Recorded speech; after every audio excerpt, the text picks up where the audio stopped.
The Japanese Civil War began in earnest in December of 1942, and to the major alliances this was much like the other proxy wars. Matzo and Quad C were initially quite hesitant to cross the Rubicon and interfere with a Council of Sovereignty member, but now that they felt good about the decision, and each sent preliminary agents to Lakandu and to India in order to scout out opportunities amongst the leaders of that dysfunctional alliance. But this would simply cause huge swaths of those countries to become lawless wastelands controlled by local warlords. Back in Japan, both alliances made some gains until February of 1943, though by then the tide began to turn. Japan, which had honestly expected the alliance had joined to protect it, was at first shocked into inaction, though now the shogunate was able to reposition itself and stage counterattacks in the north and south. Overwhelming the Japanese with an unexpected war was Plan A, but the foreign powers didn't expect that to be their only avenue to victory. The Japanese counterattack to the north was swift and wildly successful, given that Just was almost certainly doomed from the start. Isolated from the rest of Quad C, with no clear supply lines and every resupply under constant threat, it seemed as though they would be defeated by year's end. As such, they began to fight dirty, using poison gas and landmines to their advantage, as well as pressing Japanese civilians into service, killing them if they refused. While this strategy did indeed manage to buy them time, it was no match for the Japanese technological edge. Roughly 20% of the Japanese Air Force was made up of jet engine planes, so just about 400 out of 2,000 aircraft, and more were now being built each day. Japanese tanks were uniquely able to navigate the terrain of northern Japan, while Just often got stuck in difficult terrain. Japan was able to see and evade enemy aircraft by way of radar, and so on. The Southern Front, however, was a different story entirely. The Maritime Republic of Japan was wealthy, held highly valuable and well-connected territory, and was flooded with Matzo troops, specifically ones from the Grand Republic of China. Now, these Chinese soldiers were given specific instructions not to interfere with the livelihood of the maritime Japanese, but this was a rather tall order for those who saw them as subhuman to begin with. Japan came down upon them hard, managing to push them further south, though Matzo was able to halt their advance by way of numerical advantage.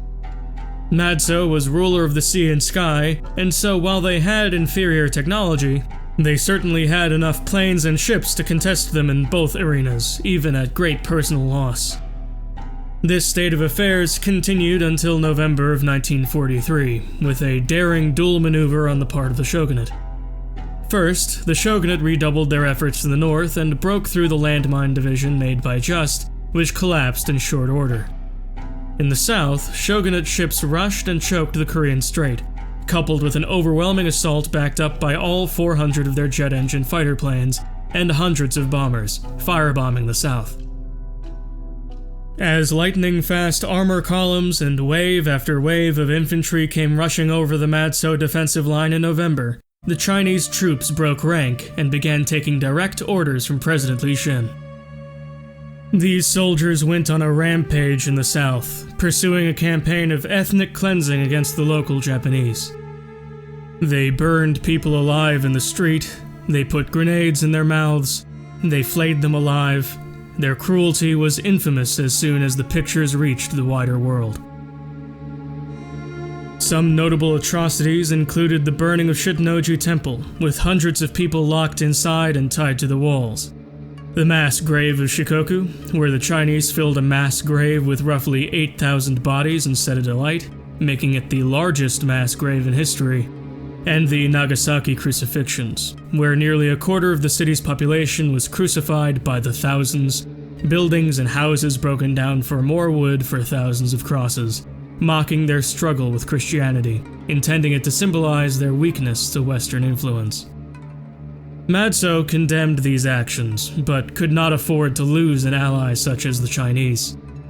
This would go on for 3 months, and would come to be known as the Maritime Massacre, in which 500,000 Japanese people would die.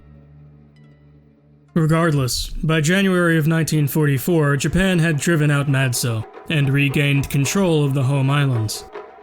Matsuo sent them an agreement of non-intervention, which the shogunate responded to with a full-scale invasion of the Grand Republic of China.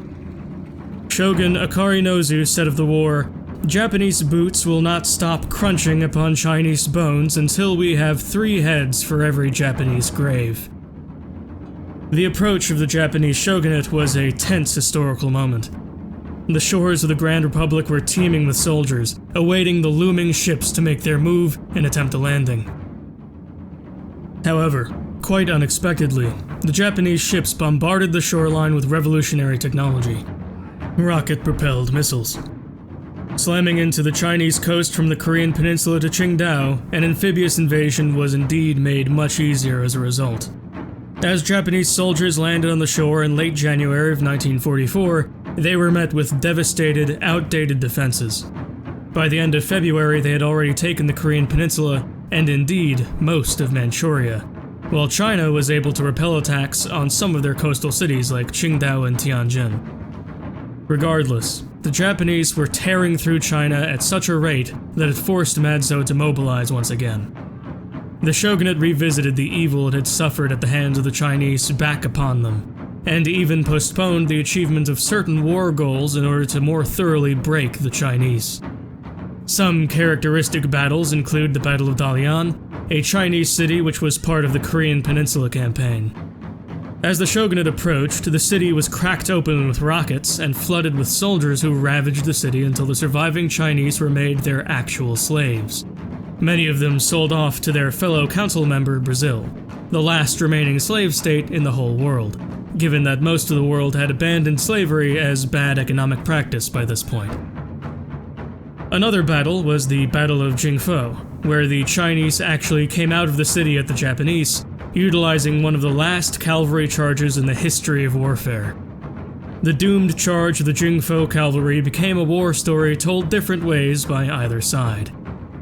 Also, the Battle of Lake Kanka, when a troop of Japanese soldiers captured a cut-off pocket of Chinese soldiers who fought off the Japanese 30 to a man before being pushed into the frozen waters of the lake and drowning there.